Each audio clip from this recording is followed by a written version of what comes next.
Welcome back. And don't forget to hit like and subscribe. Today we're going to talk about two different types of local optimizations beyond the ones we looked at previously.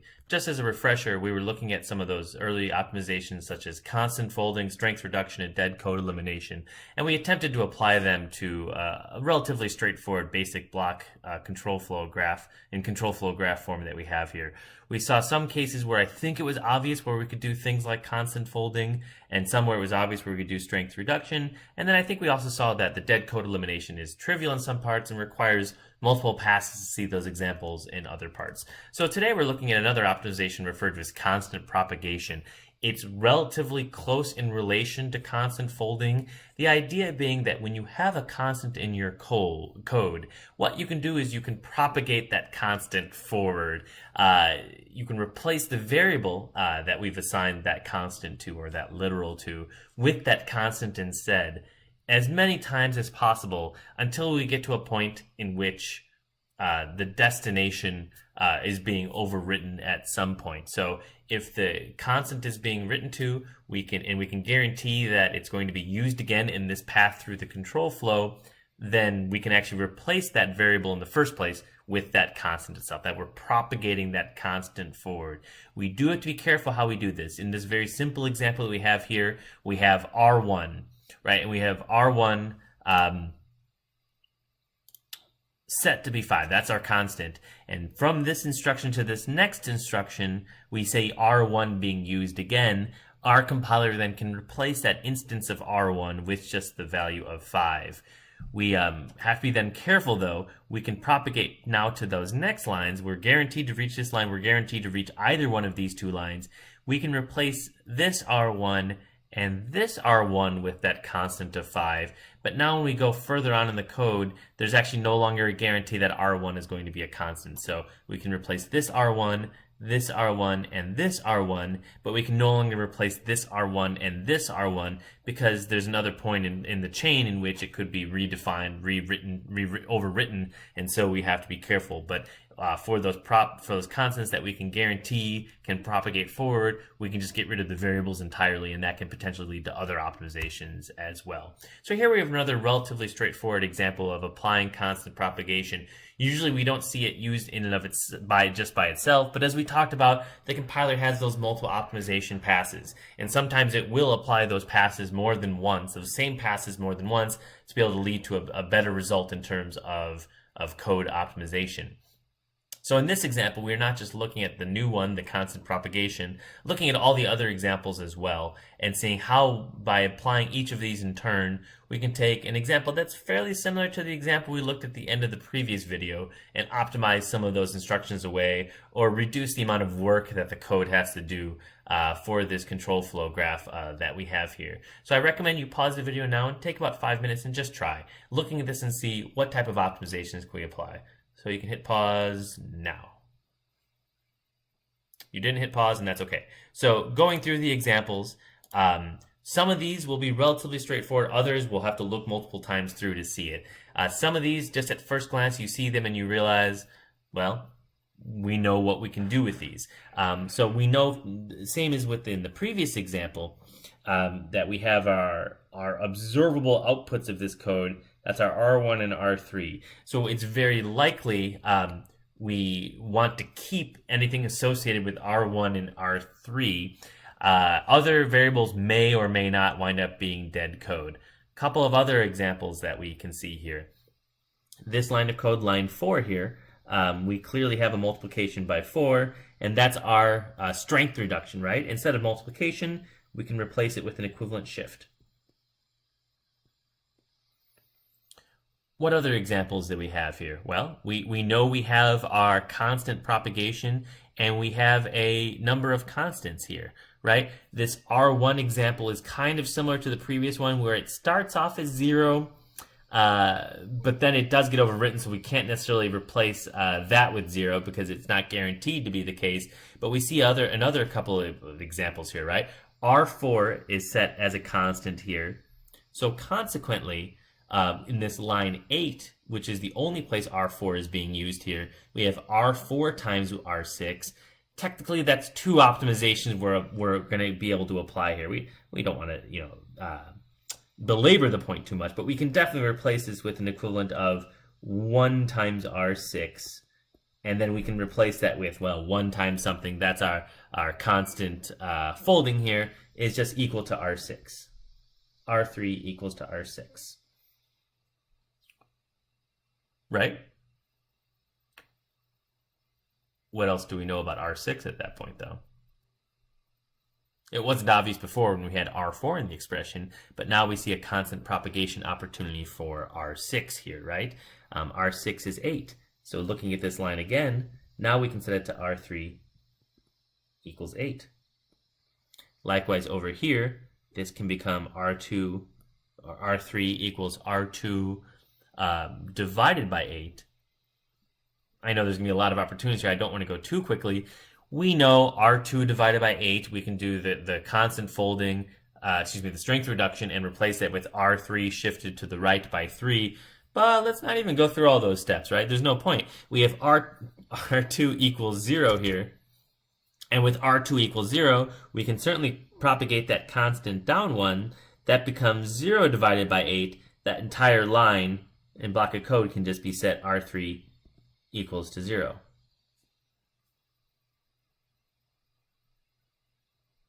What else do we see in this example here, right?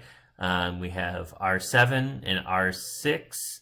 R6 is, it looks like at first glance R6 is being used. We see R6 is being multiplied by R7. It's not being observed before it's being overwritten. This is still the equivalent of dead code. Since we have our constants here, we can get rid of these lines as well. We have R3 here set as 0. On the right, R3 is set as 8. R2 is still being used. So we've been able to optimize quite a bit out of this code just using those 4 techniques there. This will be a quicker video. One other thing that we can do as a local optimization is referred to as local common subexpression elimination. Again, it's a bit of a mouthful, but if we just break down that terms, when we have common subexpressions that are local, we can eliminate them. And the idea is that if you have the expression or subexpression that we've repeated, it's common, we can eliminate it. So if we have some expression at some point in the code, and later on in the code, we have the same subexpression. In this example being shown here, R2 times R3 is the subexpression. By having it here and later seeing it over here in the code, we can in fact eliminate that actual subexpression. And that subexpression can actually be something fairly complicated. It doesn't need to be just a simple operator, a simple addition or multiplication. We can actually eliminate that subexpression by saying we've already calculated this. That value has been calculated. It's been stored as some result. We can just reuse that result potentially as a different register in this example here versus having to recompute the result. The rules, I think, make intuitive sense when we walk through them. The idea being is that the operation has to be the same, so we can't replace a multiplication with an addition or something like that. The sources all have to be the same. I think that makes some sense, right? R2 and R3 have to be the same variables or the same registers, and there can't have been any overwriting of those variables in the interim between the two sub-expressions, right? So if we've overwritten R2 at this point, at some point over here, or R3, then that optimization wouldn't be valid anymore, right? And I think that makes intuitive sense just from a logical flow of our program. We've defined variables, we've used them. If we're going to reuse them again in the same exact way without changing those variables, we don't actually have to do the computation again. And so it's one of those things that in retrospect looks very obvious. Perhaps we apply that optimization ourselves when we write our code, but we don't need to. The compiler can do this one by and large for us in this example here. So the one on the right, we have R2 plus R3 being one of the common sub-expressions. In between this and this, there's no overwriting of R2 and R3, so we can replace that with some R100 or some other temporary result. But between this one and this one, we have to be a little bit careful. And I'll say, no, can't do. Because in the interim, we've since overwritten R2. And because we've overwritten R2, the expression, it looks the same, but because it won't necessarily be the same result, we can't, in fact, do it that way. So for our final exercise for these local optimizations, this one's a little bit easier. It's just straight line code. There's no branches to have to worry about. The attempt is to look at this and say, what type of application of common sub-expression elimination allows you then to apply these other optimizations as well? What kind of things can we take from this? So again, and this will be our last time for now, pause this video at this point here, take no more than 2 or 3 minutes on this example and see, for the optimizations now that there's 5 of them we have, how would you apply it to this code and what would the resulting assembly or pseudo assembly look like here? Okay, having paused the video and having done the exercise in all earnest, we can now look and work on it a little bit together here. Some of these we'll get pretty quickly, right? We have R4, and we can propagate that constant, right? So R4 is 4. Every time we see R4 until it's written again, we can replace it with 4. Having now replaced it with 4, we can also replace it with the equivalent shift.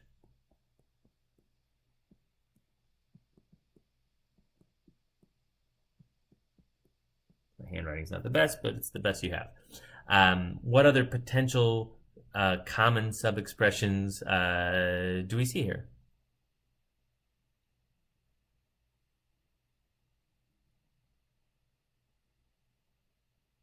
Right, that load of R2 is common. Now, that can be a subtle point. We didn't define what load and store means here. We have to be a little bit careful with claiming that it's a common sub-expression that we can repeat. Someone has to tell you that that's okay for that to be the case. One way to apply that optimization would then be to say, this R7 equals load of R2, and then as opposed to doing that load again, we just set the value to be equal to R7 there. That's the common sub-expression that we're able to eliminate in doing that there. The reason that can be tricky, and you're already seeing this in the code that you write for either 288 or for this class 488, is that really depends on what that load is doing. Where that memory location is, what your cache consistency model is, or whether that's actually a load into some IO space in which you may want to keep loading R2 over and over again. You may not want to be applying that optimization. You may have already seen this semester that when you're writing C code, and if you're applying any optimization, and it's possible the labs by default were turning off all optimization for this reason, you may have to be very careful and tell the compiler, hey, I know you're used to doing this, please don't. There's keywords we apply, right? The volatile keyword basically says, for the memory associated with this variable, don't do anything too clever. Right? Treat it as naive code. Don't try to remove things like multiple attempts to read from the same value. That becomes necessary when we're doing things like memory mapped IO, because otherwise this optimization gets applied. Your code is still logically correct, but in practice it doesn't actually work properly. And the other examples I think we can figure out as we walk through them, right? We have R6 as another constant. It's 16. It's not a coincidence. These are powers of 2. That can then gets replaced with the division by 16, which then can be replaced entirely by a shift to the right by 4 that we have here. There's not going to be a lot of dead code in this example here because of what we're doing here. But for R3, R3 is an input here, R9, we see another possible example here.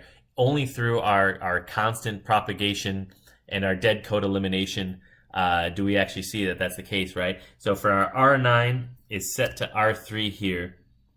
Consequently, we have this R9 multiplied by 4 or shifted to the left by 2. We can replace that then with, instead of R9, just use R3 shifted to the left by 2. R9 is not actually needed at all in this code here. And then because we've made that optimization that has replaced the expression R9 shifts to the left by 2 with R3 shifts to the left by 2, we now again have a common sub-expression between this R3 and this R3 here. This second one, we'd have to be a little careful with what variable we use here. We couldn't call it R2, let's call it R100 equals that. And then we can replace this one with R7 equals R100. We have to be careful with our constant because I guess in retrospect we'd be fine either way because we are using R2 later on. Anyway, that's our local optimizations that are possible here. Again, the big takeaways is, this is the type of optimization your compilers are able to do. These are not particularly aggressive optimizations, so the benefits are also somewhat mild as well. But it's the optimization that you as the software developer, by and large, don't have to apply in your code. So as you're writing your code for this class or after class, outside the class, in your actual job, assuming you get jobs, you don't have to worry about replacing a multiplication by 16 with a shift to the left by 4. The compiler's gonna be able to take care of that for you. It can sometimes be a valuable software redevelopment, refactoring experience to eliminate dead code. The compiler is going to be able to get rid of that for you. Similarly with constants, it may look cleaner to replace the math that you have with constants with the actual result of that math. You don't have to in your code. It will not improve your performance in any way. The compiler should be able to take care of that for you. What we'll get at after the break, we'll be looking at loop optimizations, and we'll be talking about why those are not necessarily more relevant, but much more performance-intensive optimizations that the compiler is able to do. There are all sorts of different loop optimizations that are possible. We don't necessarily need to become highly fluent in all of them, but it's important, I think, to be aware of the impact of our loop code on our performance and how the compiler can mitigate that. That was part of our motivating example, but it's actually much more than that. And after this break, we'll look into those examples of optimizations with loops in place.